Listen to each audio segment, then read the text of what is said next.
ప్రధానంగా మనం చూసుకున్నట్లయితే మాత్రం కాంగ్రెస్ పార్టీ యొక్క ఓట్ బ్యాంకింగ్ కాంగ్రెస్ పార్టీకి ఉపయోగపడలేదు, అదేవిధంగా ఆమ్ ఆద్మీ పార్టీకి కూడా ఉపయోగపడలేదు. Congress party vote banking Congress పార్టీకి ఉపయోగపడలేదు, ఆమ్ ఆద్మీ పార్టీకి కూడా ఉపయోగపడలేదు.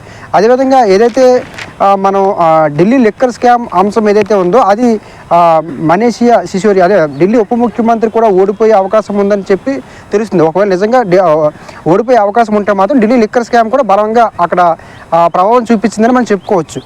అదేవిధంగా ఏదైతే ప్రభుత్వం యొక్క పొరపాట్లు ఏవైతే ఉన్నాయో అంటే ఢిల్లీ ముఖ్యమంత్రిగా అరవింద్ కేజ్రీవాల్ ఏదైతే కొన్ని పొరపాట్లు అంటే ప్రభుత్వానికి ఏవైతే ఇచ్చిన హామీలు.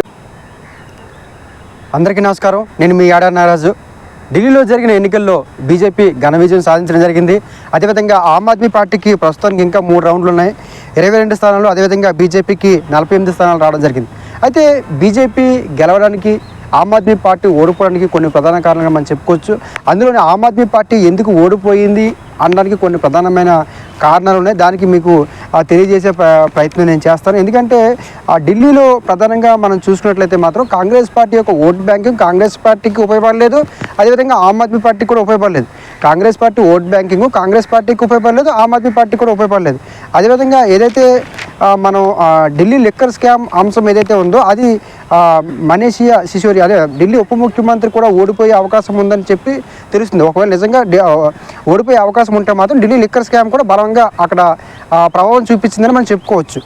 అదేవిధంగా ఏదైతే ప్రభుత్వం యొక్క పొరపాట్లు ఏవైతే ఉన్నాయో అంటే ఢిల్లీ ముఖ్యమంత్రిగా అరవింద్ కేజ్రీవాల్ ఏదైతే కొన్ని పొరపాట్లు అంటే ప్రభుత్వానికి ఏవైతే ఇచ్చిన హామీలు ఏవైతే ఉన్నాయో అవి ఎందుకైతే నెరవేర్చలేకపోయావో దానికి ప్రధానమైన కారణం కేంద్రం అని చెప్పి ప్రతిసారి చెప్పడం వల్ల ఈసారి కూడా కేజ్రీవాల్ గారు గెలిస్తే ఏదైనా ఏ పనులైనా జరగకపోతే మాత్రం దానికి మళ్ళీ కేంద్రాన్ని నిందిస్తారు తప్ప అంతకుమించి ఏం చేయరు అన్న భావన ఢిల్లీ ప్రజల్లో ఉండడం కూడా ఇది ఒక ప్రధాన కారణంగా మనం చెప్పుకోవచ్చు. అదేవిధంగా ఏదైతే మొన్న 12 లక్షల వరకు ట్యాక్స్ని ఎత్తివేయడం, 12 లక్షల వరకు ట్యాక్స్ ఉండదని చెప్పి ఎత్తివేస్తారని చెప్పడం అది ఢిల్లీలో ఉన్న ఎక్కువ ప్రజలకు అది ఉపయోగపడడం కూడా ఇందులో ఒక ప్రధాన కారణంగా మనం చెప్పుకోవచ్చు. అదేవిధంగా కేజ్రీవాల్ గారు తీసుకొచ్చిన కొన్ని పథకాలని బీజేపీ పార్టీ కూడా అవే పథకాలకి దగ్గరగా ఉండే పథకాలు కూడా ఏర్పాటు చేయడం అనేది ఢిల్లీ ఎన్నికల్లో ప్రధానంగా చూపించడం మనం చెప్పుకోవచ్చు. అదేవిధంగా ఢిల్లీలో కాంగ్రెస్ బీజేపీ మీద కాకుండా ఆమ్ ఆద్మీ పార్టీ మీద కాంగ్రెస్ పార్టీ పోరాటం చేయడం కూడా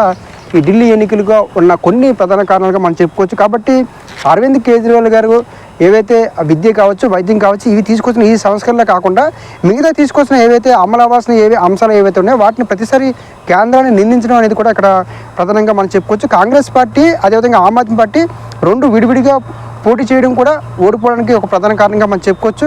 కాంగ్రెస్ పార్టీ కొన్న ఓట్ బ్యాంకింగ్ కాంగ్రెస్ పార్టీకి ఉపయోగపడలేదు, అదేవిధంగా ఆమ్ ఆద్మీ పార్టీకి కూడా ఉపయోగపడలేదు. పరోక్షంగా అది బీజేపీ పార్టీకి ఉపయోగపడింది.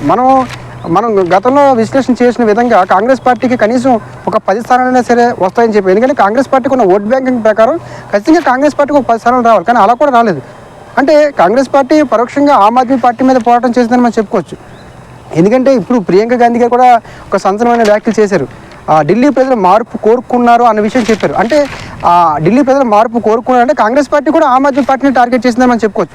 కాబట్టి ఇక్కడ అరవింద్ కేజ్రీవాల్ గారు ఓడిపోవడానికి ఈ ప్రధాన కారణం అనేక అంశాలుగా ఉన్నాయి. కాబట్టి ఖచ్చితంగా ఇంకా లోతైన అంశాలు మనం విశ్లేషణ చేసి రేపు తెలియజేసే ప్రయత్నం చేస్తాం. ఢిల్లీ లిక్కర్ స్కామ్ కూడా ప్రధానంగా ప్రభావం చూపించిందని మనం అంచనా వేయచ్చు. ఎందుకంటే ఢిల్లీ ఉప ముఖ్యమంత్రి ఎవరైతే ఉన్నారో ఆయన కూడా ఓడిపోయే అవకాశం ఉందని చెప్తున్నారు. ఒకవేళ నిజంగా అతను ఓడిపోయినట్లయితే మాత్రం ఆయన కూడా ఈ కేసులో ప్రధానంగా ఉన్నారు. కాబట్టి ఖచ్చితంగా ఈ ఢిల్లీ ఎన్నికల్లో మాత్రం లిక్కర్ స్కామ్ ప్రధానంగా చూపించిందని మనం చెప్పుకోవచ్చు. అదేవిధంగా ఏదైతే వాటర్ సమస్య, అదేవిధంగా జల సంబంధించిన సమస్యలు ఏవైతే ఉన్నాయో అవి అరవింద్ కేజ్రీవాల్ గారు పూర్తి చేయకుండా దాన్ని కేంద్రానికి ప్రతిసారి నిందిస్తున్నారు అన్న భావన కూడా రావడం అనేది కూడా ఇక్కడ ప్రధాన కారణంగా మనం చెప్పుకోవచ్చు. కాబట్టి బీజేపీ కాంగ్రెస్ పార్టీ అదేవిధంగా ఆమ్ ఆద్మీ పార్టీ రెండు విడివిడిగా పోటీ చేస్తే ఖచ్చితంగా వీళ్ళకి ఓట్ బ్యాంకింగ్ కొంత, కాంగ్రెస్ పార్టీ కొన్ని సీట్లు వీళ్ళకి ఒక 32 వస్తాయని చెప్పి మనం అనుకుని ఒక 10 వచ్చినా సరే 36 సీట్లు ఏవైతే మ్యాజిక్ ఫేర్ ఉందో అది దాటుతుందని మనం అంచనా వేస్తాం. కానీ కాంగ్రెస్ పార్టీ విడిగా పోటీ చేయడం వల్ల, ఆమ్ ఆద్మీ పార్టీ విడిగా పోటీ చేయడం వల్ల అటు ఈ ఓట్ బ్యాంకింగ్ అంతా కూడా బీజేపీకి కన్వర్ట్ అయింది. కాబట్టి ఏదైతే కాంగ్రెస్ పార్టీ ఏదైతే ఓట్ షేరింగ్ ఉందో అది పూర్తిగా వృధా అయిందని మనం చెప్పుకోవచ్చు. కాబట్టి Congress party vote banking Congress పార్టీకి ఉపయోగపడలేదు, అదేవిధంగా అరవింద్ కేజ్రీవాల్ కూడా ఉపయోగపడలేదని మనం చెప్పుకోవచ్చు. కాబట్టి బీజేపీ గెలవడానికి ముందే మనం చెప్పాం, బీజేపీ ఢిల్లీలో 33% ఓట్ షేరింగ్ ఉంది కాబట్టి ఖచ్చితంగా బీజేపీకి అనుకూలమైన వాతావరణం ఉంది. అవి ఓట్లుగా ఏవైతే 33% ఓట్ షేరింగ్ ఉందో అది సీట్లుగా కన్వర్ట్ అయితే మాత్రం ఎక్కువ మార్పులు వచ్చే అవకాశం ఉందని చెప్పారు. అదే ఇక్కడ జరిగింది.